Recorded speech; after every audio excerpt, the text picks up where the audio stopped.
odayaasha dhaqanka iyo duubka beesha Habargidir oo shir jiraad ku qabtay Muqdisho ayaa sheegay in maalmahan magaalada uu ku jiray guux siyaasadeed sidaas darteedna ay ka digayaan wax walba oo qalqal gelin kara amniga iyo midnimada ummadda Soomaaliyeed.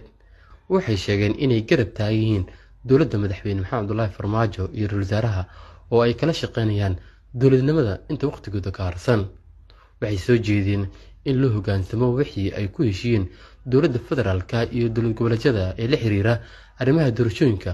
musharaxiinta magaalada caasimadda ku shiraysana waxaan u baaqaynaa biiraadeen in xasiloonida magaalada ay ilaaliyaan.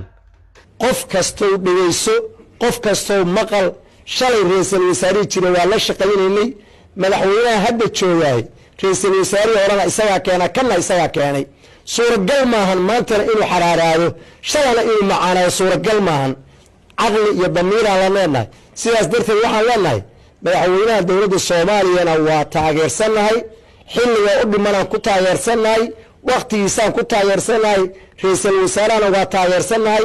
taageerada Habargidir, duubka Habargidir sidaasaan maanta cadaynaynaa. waxaan leenahay musharaxiinta, waxaan leenahay xasiloonida waa in la ilaaliyaa. dalka waxa ku matashiin siyaasiyiinta ku matasha inay shacabkooda ayagu isla shaqeeyaan. anagu la shaqeeymayno siyaasi asagu raba wuxuu rabana sheega, aan salaadiin siyaasi ay soogeen ganacsato ay soogeen intaas aan ku xirnayn oo raba soo inuu yiraahdo seefta ka shaqala bax annaka uma matalo. walaal maanta ma aqbalayno mar labaad qabiil iyo colaad in dadka loogu yeero. qodobka koowaad waa midkaas. qodobka labaad waxaan rabnaa anagu mas'uuliyiin inaan cadeyno inaanu raalli ka nahay, ku qanacsannahay, garab taagannahay odayaashoodii aan nahay madaxweynaha jamhuuriyadda Maxamed Cabdullaahi Farmaajo iyo ninka Masar Rooble Maxamed Xuseen Rooble inay waqtigooda qaataan, waqtigooda dhamaystaan, ummadda u adeegaan insha Allah taala inta waqtigooda ka dhiman. kama aanan maqal wali waqti kororsi kama aanan maqal ilaa hadda. kuwa xilka doonaha oo mucaaradka in loo goob xaaray rabtaa oo jawi degan ay ku wadaan oo qaranqal iyo dib lahayn. midka jooga inuu mataqaana xushmad helo, midka soo socda oo xushmad helo.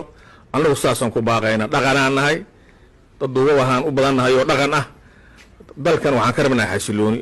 tuhmadan badan oo dare oo ah maarta dadka dareen gelinaya shacabka ah.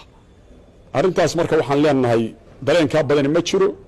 meel hawiye hadda colaad dawladeed ugu tashaday ma ogin, goobjoog kama ahin. haddana waxaan leenahay ciddii dareenkaas uu ku jiro Allah ka saaro. ummadda Soomaaliyeed oo dhanna waxaan uga digaynaa inaan hadda wax dareen ah oo colaadeed oo Muqdisho ka jidha inaysan jirin maaragtay waan u sheegaynaa. odayaasha beesha Habargidir waxaa soo gaaray guux ah in beesha hawiye ay ka soo horjeedo dawladda. haddaba odayaasha Habargidir ee beesha hawiye waxay cadaynayaan in warkaas uu yahay been abuur, isla markaana aanay jirin meel beesha hawiye uga shirtay diidmo ku saabsan dawladda.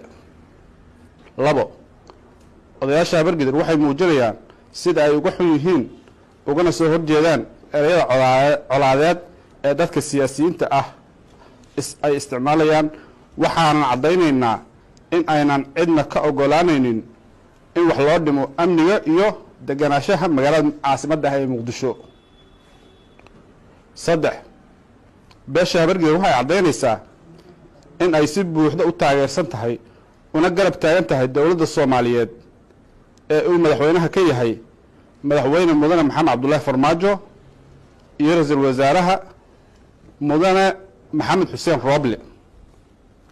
afar, beesha Habargidir waxay xasuusinaysaa beelaha hawiye dulqaadkii siyaasadeed ee aan soo sameynay 15 sano ee ugu dambeysay oo aan si buuxda u garab taagnayn madaxdii matalaysay beesha hawiye.